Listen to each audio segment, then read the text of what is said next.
Welcome to Aviation Extreme Flight Simulation Center. Today we're going to be going over a briefing video showing you how to use our advanced flight simulators.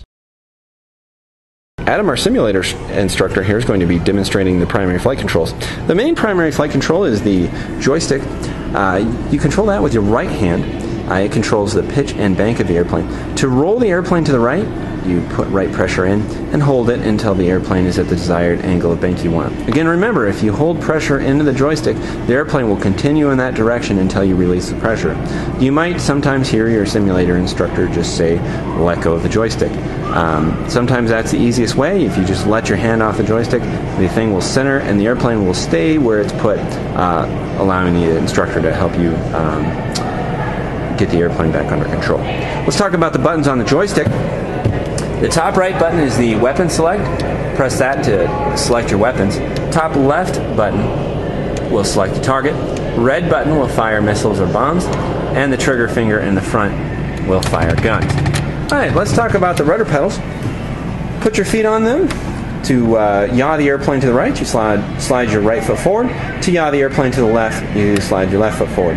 Now we're going to talk about the throttle. Throttle is fairly self-explanatory. All the way forward is maximum afterburner. All the way back is 0% thrust. There are several buttons that you need to worry about on the joystick. The first one being the wheel brakes disengaged. As you're on the runway, you want to disengage the wheel brakes by pressing the lower button there with your index finger. The one above it is speed brakes.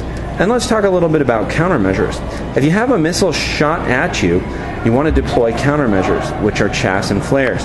Chaffs will break the lock of a radar missile. Flares will confuse the heat-seeking missiles. If you have a missile coming at you, you'll hear a beep, beep, beep, beep, beep tone from the jet, and you want to deploy countermeasures as necessary. The next thing you need to worry about is raising the flaps. P1 there will raise the flaps. P5 will lower the flaps.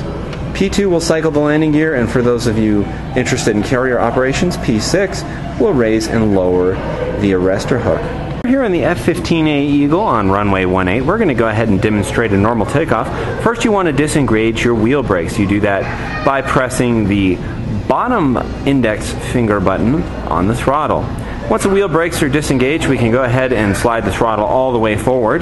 That will give us a full afterburner takeoff. As the ground starts to whiz by, we can start to add some aft pressure on the joystick, raising the nose, climbing, and now what we want to do is go ahead and retract our flaps by pressing P1, retract our landing gear by pressing P2, and you do that with your left hand on the throttle by the green lit buttons. Now that we're climbing, we want to go ahead and get used to the airplane. Again, we're just going to go ahead and demonstrate what normal flight looks like. Now that we're airborne, we want to talk about the horizon. The horizon is where the blue and the green meet. When the airplane is level on the horizon, you'll neither be climbing, nor descending, nor banking left or right. To make a right turn, we're going to go ahead and put the aircraft into a right bank by adding a little right joystick pressure. This is exactly what we want it to look like. Most customers, though, when they're first getting a handle of the aircraft, will continue holding that right pressure, causing the airplane to do a barrel roll. We'll just demonstrate this right now. We're going to go ahead and add a lot of right pressure on the joystick, and as you can see, if we hold pressure into the direction, the airplane will continue turning, just doing a barrel roll and a barrel roll and a barrel roll. Okay, to actually make a correct turn, then we go ahead and put the airplane in a right turn again, a little right pressure on the joystick, getting the desired angle of bank, and add right rudder by sliding our right foot forward a bit. This will bring us around. Now in a dogfight, we're going to have to turn a lot steeper than this. What we want to do is increase the angle of bank by adding a little right pressure until the airplane's almost on its side, release the pressure, and now we pull straight back towards our stomach. This will increase the radius of turn, allowing us to really get behind an enemy fighter jet and in a good firing position. Let's go ahead and roll the airplane level now back to neutral horizon, and we're going to talk about the weapons systems. The top right button on the joystick will control the weapons of the airplane. Pressing it once will bring up our long-range Sparrow missiles. These missiles are good to about 20 miles out and are controlled by the radar system on board the aircraft. When you have a target in your sights, you'll see the green box around the target inside the big circle, and when that occurs, you have radar lock and can press the red button to fire the missile. let's press the next target button or next weapon select button again, top right switch. These are Sidewinder missiles. They are actually function by tracking the heat source of an enemy airplane. You'll hear a very loud tone when this missile is in lock, and as soon as you hear that tone, you can press the red fire button. Pressing the top right button one more time will bring up our gun sight. What we're going to go ahead and do now is warp into combat by pressing the button on our right hand with our pinky, and this is going to jump us into combat. Range missile selected, which we used our top right switch for. We have a green circle, and inside that green circle is a green box indicating that we have radar lock on our target. If we go ahead and press the red button to fire, that missile will launch and track towards the target. We'll go ahead and watch that missile as it chases and impacts the target.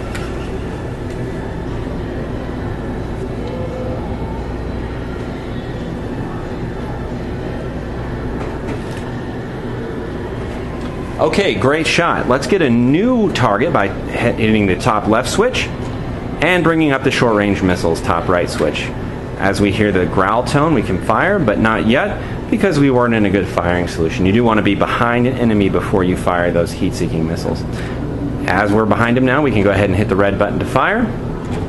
That'll launch that short range missile. And now that we're in a good firing solution, let's bring up the gun. As you can see, the gun sight here, the green gun sight is where the bullets are going to go, and the computer actually will calculate the bullet trajectory.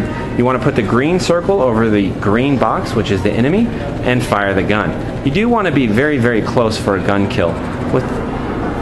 Alright, what we're going to do now is talk about landing. The first thing you want to do is get the airplane lined up with the runway, and then control the airspeed. We want to come in at about 150 knots. And once we get the runway in sight off in the distance, we're going to point the airplane at the end of the runway.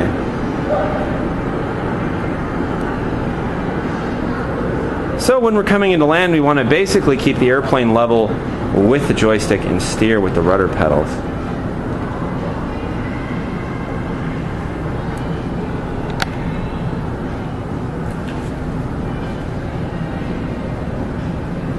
Okay, and then a little more right rudder here, we'll get the airplane just perfectly lined up.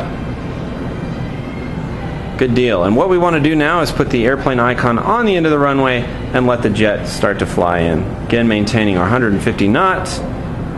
Nice and stable for landing. Double check that we have gear and flaps down. P5 is lower flaps, P2 is lower gear.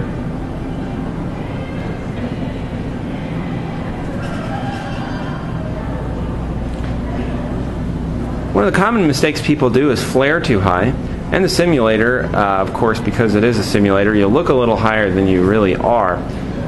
So we do want to fly until we're fairly low before we start to flare.